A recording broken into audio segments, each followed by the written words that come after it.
नमस्कार दोस्तों, आपके अपने यूट्यूब चैनल में आप सभी का हार्दिक स्वागत और अभिनंदन करता हूँ। कल अपने जो पढ़ाया था, शायद उम्मीद करता हूँ कि आप सभी को अच्छे तरीके से याद हो गया होगा और आपने नोट्स भी बना लिया होगा। तो अपना जो पाठ है, यात्रियों की नजरें, जो चल रहा था 5वां पाठ भाग दूसरे का, तो इसको आगे निरंतर जारी करते हैं दोस्तों। उम्मीद करता हूँ कि आप सभी अच्छे से पढ़ रहे होंगे, छुट्टियां चलती है। ठीक, तो देखिए दोस्तों, अब अपने जो पाठ है इसको आगे चलाते हैं। देखते हैं कि अल ब्रूनी जो थे वो भारत के प्रति आकर्षित कैसे हुए, मतलब कि उनको भारत में आने के लिए उनके अंदर जो रुचि थी वो कैसे विकसित हुई थी। अब अपने सबसे पहले एक छोटा सा क्या करते हैं, वन शॉट रिवीजन लेते हैं दोस्तों कल का। देखो, कल मैंने पढ़ाया था आपको क्या, 11, 14, 17 याद होगा आपको, 11, 14, 17 अच्छे तरीके से देखना दोस्तों। ठीक, देखो 11, 14, 17 उसके साथ में मैंने आपको एक और बताया था ऐब। ठीक, ऐब भी बताया था, यानी अल ब्रूनी, इब्न बतूता और बर्नियर। इसी के साथ में मैंने बताया था ये आदमी कहाँ से आता है, उज्बेकिस्तान से। कहाँ से आता है दोस्तों, उज्बेकिस्तान से। ये कहाँ से आता है दोस्तों, मोरक्को से आता है। ये कहाँ से आता है, मोरक्को से आता है।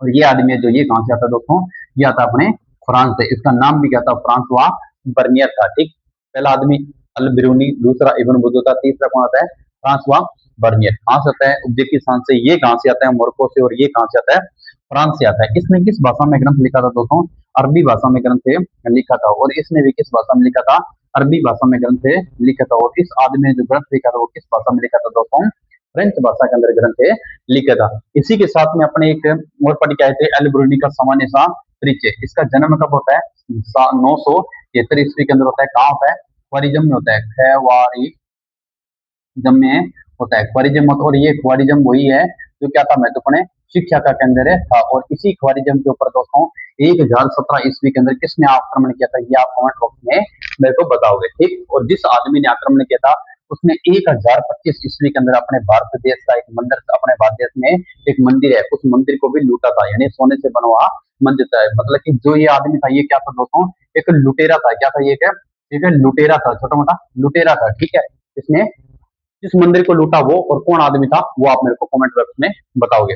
अब चलते हैं दोस्तों अपने आगे कि इसकी भारत के प्रति रुचि कैसे विकसित हुई, देखते हैं।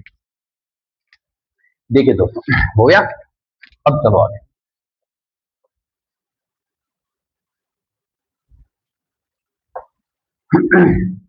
देखिए दोस्तों, अब लिखते हैं अपने, अल ब्रूनी की भारत के प्रति रुचि कैसे विकसित हुई, है ना। पहला बिंदु आता है अपना क्या, कि अल ब्रूनी कौन है आदमी, अल बिरूनी, अल ब्रूनी की भारत के प्रति, ठीक, इसके प्रति, भारत के प्रति रुचि, क्या, रुचि किस प्रकार विकसित हुई, है ना। किस प्रकार है विकसित हुई, विकसित हुई, ये देखना है। तो पहला बिंदु क्या, कि अल ब्रूनी जो था वो भारत आया था, यहाँ तक तो ठीक है। लेकिन भारत के प्रति उसकी रुचि कैसे विकसित हुई, ऐसा क्या कारण था कि उसने भारत आने का निर्णय लिया। देखिए दोस्तों, बात है 8वीं शताब्दी की, कब की है, 8वीं शताब्दी की बात है दोस्तों। 8वीं शताब्दी के अंदर जितने भी जो ग्रंथ लिखे गए थे ना, 8वीं शताब्दी में, यानी 8वीं शताब्दी में रचित, क्या लिखोगे आप, 8वीं शताब्दी में रचित ग्रंथ कौन से, रचित ग्रंथ कौन कौन से। देखो, जैसे मान लीजिए आप लिख सकते हो कौन सा, एक तो खगोल विज्ञान, कौन लिख सकते हो, क्या लिख सकते हो, एक तो खगोल विज्ञान। ठीक, दूसरा आप लिख सकते हो कौन सा, गणितज्ञ, क्या लिख सकते हो, गणितज्ञ। कौन, क्या लिख सकते हो, गणितज्ञ, गणितज्ञ। और उसी के साथ में आप लिख सकते हो दोस्तों क्या, और गणितज्ञ और है चिकित्सा संबंधी, क्या लिख सकते हो, चिकित्सा, चिकित्सा, चिकित्सा संबंधी जितने भी जो कार्य थे ना, चिकित्सा संबंधी कार्यों का, चिकित्सा संबंधी कार्यों का क्या होने लगा दोस्तों, अरबी भाषा में अनुवाद होने लगा था। कब, अरबी भाषा में अनुवाद, अरबी भाषा में अनुवाद होने लगा, अरबी भाषा में अनुवाद होने लगा। ठीक, अनुवाद होने लगा।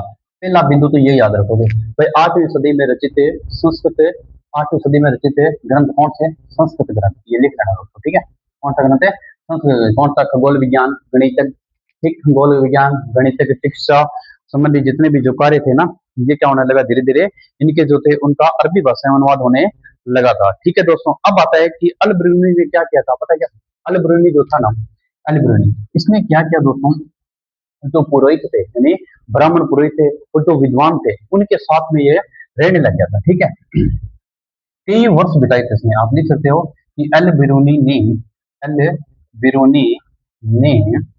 बिरूनी ने ब्राह्मण पुरोहितों ब्राह्मण पुरोहितों पुरोहितों पुरोहितों वह, और क्या लिख सकते हो आप, ब्राह्मण पुरोहितों वह विद्वानों, क्या लिख सकते हो दोस्तों, विद्वानों विद्वानों के साथ कई वर्ष बिताए। ठीक, के साथ कई वर्ष बिताए।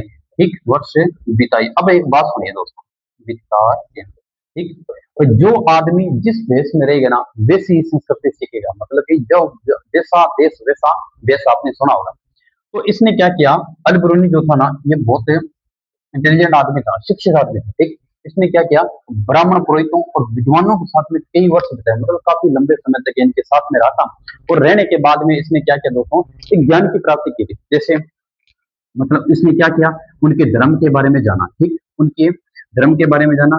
ठीक, और उसके दर्शन, उनके दर्शनों के बारे में जाना। ठीक, धर्म के बारे में, दर्शन और ज्ञान की प्राप्ति की थी इसने। ठीक है, आप लिख सकते हो धर्म, दर्शन और ज्ञान की प्राप्ति, ज्ञान की प्राप्ति की थी। ये चीज भी आप लिख सकते हो दोस्तों। ठीक है, मतलब कि 8वीं शताब्दी में रचित संस्कृत भाषा में कौन से खगोल विज्ञान, गणित और चिकित्सा संबंधी जो कार्य थे उनका अरबी भाषा में अनुवाद होने लगा था। कब प्रश्न आ सकता है कि संस्कृत में रचित खगोल विज्ञान इनका अरबी भाषा में अनुवाद कब होने लगा था, तो उत्तर क्या आएगा, 8वीं शताब्दी में। ठीक, उसके बाद में अल बिरूनी ने किसके साथ लंबे समय तक रहा था, तो किसके साथ में, ब्राह्मणों पुरोहितों और विद्वानों के साथ में ये लंबे समय तक रहा था। ठीक है, दो बिंदु हो गए। उसके बाद में दोस्तों आप ये देखो, ठीक है, यहाँ तक तो ठीक है, लेकिन इस आदमी ने क्या किया था दोस्तों, अल बिरूनी जो था ना ये अपने पंजाब, ठीक, अपने भारत के अंदर एक राज्य है पंजाब, पंजाब के साथ, मतलब कि पंजाब के साथ साथ इसने क्या किया, उत्तर भारत की भी यात्राएं की थी। ठीक है, यानी उत्तर भारत की यात्राएं भी की थी। यात्रा उत्तर भारत की यात्रा भी की। ठीक, मतलब कि ये पंजाब की तरफ तो आया था, उसके साथ साथ उत्तर भारत, जैसे मान लीजिए कि दोस्तों कि ये अपना भारत है। ठीक, ठीक, ये अपना भारत देश है। ठीक है, इसने क्या किया, ये अपना राज्य हो गया कौन सा, पंजाब वाला। ठीक, इधर अपना राज्य कौन सा हो गया, पंजाब, और इस पंजाब के साथ में इधर वाला हिस्सा जो उत्तर वाला हिस्सा था ना, इसके साथ में इसने क्या की थी, मतलब कि यात्राएं भी की थी अपने भारत देश के साथ। ठीक, अब देखो दोस्तों, यहाँ तक तो ठीक है, अब आगे चलते हैं भाई। 3 बिंदु हो गए। पहला क्या था कि 8वीं शताब्दी में रचित संस्कृत में खगोल विज्ञान, गणित और चिकित्सा संबंधी जितने भी जो कार्य थे उनका अनुवाद किस भाषा में होने लगा, 8वीं भाषा, अरबी भाषा में। ठीक, अल बिरूनी जो था ना ये क्या था, ब्राह्मण पुरोहित विद्वानों के साथ में कई वर्ष बिताए, जिससे उसने धर्म का, दर्शन का और ज्ञान की प्राप्ति की थी। और इसी के साथ आप देख सकते हो उसने पंजाब के साथ साथ उत्तर भारत की यात्रा की थी, और उत्तर भारत की यात्रा करने के बाद धीरे धीरे यह कहाँ जाता है, अपने भारत देश की ओर प्रवेश कर जाता है। कौन दोस्तों, अल बिरूनी जो था वो। ठीक है, अब देखते हैं अपने दोस्तों, इसका एक ग्रंथ आता है किताब उल हिंद, इसके अंदर देखते हैं कि क्या लिखा हुआ है। ठीक, चलते हैं आगे। इतना आप स्क्रीनशॉट लेना चाहो तो ले लो दोस्तों। ठीक है,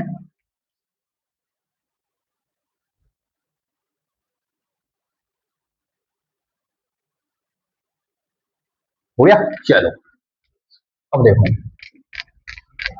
इसका जो ग्रंथ है ना, उस ग्रंथ का नाम क्या, आप बताइए क्या नाम है, किताब उल हिंद। किस भाषा में लिखा गया था, अरबी भाषा में लिखा गया था। अब देखते हैं दोस्तों उस ग्रंथ के अंदर जो अध्याय थे वो कितने थे, और उसके आरंभ में क्या चीज होती थी, और इसी के साथ में अपने पढ़ेंगे दोस्तों कि उसके अंदर जो अध्याय थे वो कौन कौन से थे। ठीक है, तो देखिए इसके जो ग्रंथ है ना, किसका, अल बिरूनी का, कौन सा ग्रंथ है, किताब उल हिंद। कौन सा ग्रंथ है दोस्तों, किताब उल हिंद, किताब उल हिंद, किताब उल हिंद। ठीक, किस भाषा में लिखा गया है, अरबी भाषा में लिखा गया है। और है किसका ये है अपने अल बिरूनी साहब का। किसका है, अल बिरूनी का है। ओके, अब देखिए दोस्तों, कहा जाता है कि जब ये ग्रंथ लिखा गया था ना, किस भाषा में, अरबी भाषा में, इसमें कुल कितने अध्याय थे, कितने अध्याय थे इसमें, आप बताइए, इसमें 80 अध्याय थे दोस्तों, और 80 अध्याय जो थे ना वो कौन कौन से पता है? इसमें धर्म है, दर्शन है, धर्म दर्शन रीति रिवाज परंपराएं प्रथाएं और सामाजिक जो परंपराएं वो भी थी, जैसे नाप तोलन था, भार तोलन था, कीमिया थी, मूर्ति कला थी, ये सारी की सारी चीजें किसमें थी? इस ग्रंथ के अंदर दी गई थी। देखो आप लिख सकते हो इसके अंदर कि इसके अंदर क्या था? धर्म था, ठीक, धर्म के बारे में लिखा हुआ था, धर्म के बारे में, दर्शन के बारे में, ठीक, धर्म दर्शन रीति रिवाज, ठीक, रीति रिवाज ये सब भी थे, ठीक, रीति रिवाज, और आप लिख सकते हैं इसमें सामाजिक है, सामाजिक है, सामाजिक है, प्रथाएं ये भी थी इसके अंदर दोस्तों, सामाजिक है, प्रथाएं भी थी, और इसके अंदर आप क्या लिख सकते हो? सामाजिक प्रथा थी, धर्म थे, दर्शन थे, रीति रिवाज थे, और इसमें सामाजिक प्रथाएं और परंपराएं भी थी, और इसके बारे में क्या लिखा हुआ था? परंपराएं भी थी। इसमें कीमिया, कीमिया के बारे में भी लिखा हुआ था, कीमिया थी, ठीक, भार तोल था इसके अंदर, किसका था? भार तोल भी था इसके अंदर, भार है तोल भी इसके अंदर है था, और इसके अंदर आप क्या लिख सकते हो दोस्तों? मूर्ति कला का भी इसके अंदर वर्णन है किया गया, किसका? मूर्ति कला का भी वर्णन है। ये सारे इतने कितने मतलब इस प्रकार के क्या थे दोस्तों? इसमें कुल कितने अध्याय थे? इसमें 80 अध्याय थे दोस्तों, कितने थे? 80 अध्याय थे। किसमें? अल ब्रूनी का जो ग्रंथ है ना, इसके अंदर कौन सा? किताब उल हिंद, इसके अंदर धर्म दर्शन रीति रिवाज सामाजिक प्रथाएं परंपराएं और एक कीमिया और भार तोल और मूर्ति कला के साथ साथ इसमें कितने अध्याय थे दोस्तों? 80 अध्याय थे। और इसमें एक बताया जाता है कि दोस्तों ये देखो, ये बताया जाता है कि प्रत्येक अध्याय में मतलब क्या था कि प्रत्येक अध्याय में, यानी इसमें 80 अध्याय थे ना, उसमें क्या था? प्रत्येक अध्याय के अंदर क्या थे? प्रत्येक अध्याय, इस प्रत्येक अध्याय के अंदर बताया जाता है दोस्तों कि एक विशिष्ट शैली क्या थी? विशिष्ट शैली थी, क्या थी? विशिष्ट शैली का प्रयोग भी किया गया था, ठीक, विशिष्ट शैली का प्रयोग किया गया था, जिसमें क्या होता था दोस्तों? जिसमें क्या होता था कि आरंभ में क्या करता था? ये एक प्रश्न के बारे में पूछता था, आरंभ में प्रश्न होता था, ठीक है दोस्तों, ठीक, इसमें क्या कहा गया है कि प्रत्येक अध्याय में विशिष्ट शैली होती थी, और उसमें क्या था? आरंभ में एक प्रश्न के बारे में पूछा जाता था, यानी प्रश्न होता था, और इसी के साथ साथ माना जाता है कि मुख्य कारण अल ब्रूनी का मतलब कि इसका आप मोस्ट इंपोर्टेंट कारण लिख सकते हो, कौन सा? कि इसका जो मुख्य कारण वो क्या था? मुख्य कारण क्या था? मुख्य कारण आप लिख सकते हो, इसका जो झुकाव था ना वो किसकी ओर था? गणित की ओर झुकाव था, गणित की ओर झुकाव था, किसका? अल ब्रूनी का, ठीक है दोस्तों, झुकाव है। ये चीजें भी आप लिख सकते हो इसके अंदर, इसमें इसका जो ग्रंथ है कौन सा? किताब उल हिंद, इसमें लिख सकते हो आप क्या? कि धर्म दर्शन रीति रिवाज जात सामाजिक प्रथाएं परंपराएं, ठीक है, कीमिया कीमिया भारतोल और मूर्ति कला, इसके साथ साथ में इसमें 80 अध्याय थे, प्रत्येक अध्याय में विशिष्ट शैली होती थी, आरंभ में एक प्रश्न होता, और मुख्य कारण क्या था दोस्तों? गणित की ओर इसका मुख्य झुकाव था, ये इसका मुख्य कारण था। इसमें एक चीज और लिख सकते हो आप, इसमें ये लिखो, इसकी जो भाषा थी ना वो एकदम सरल थी, भाषा कैसी थी? सरल भाषा थी, ठीक है, किस ग्रंथ की? किताब उल हिंद ग्रंथ की। ये सबसे बड़ी एक खूबी थी कि इसकी जो भाषा थी वो कैसी थी दोस्तों?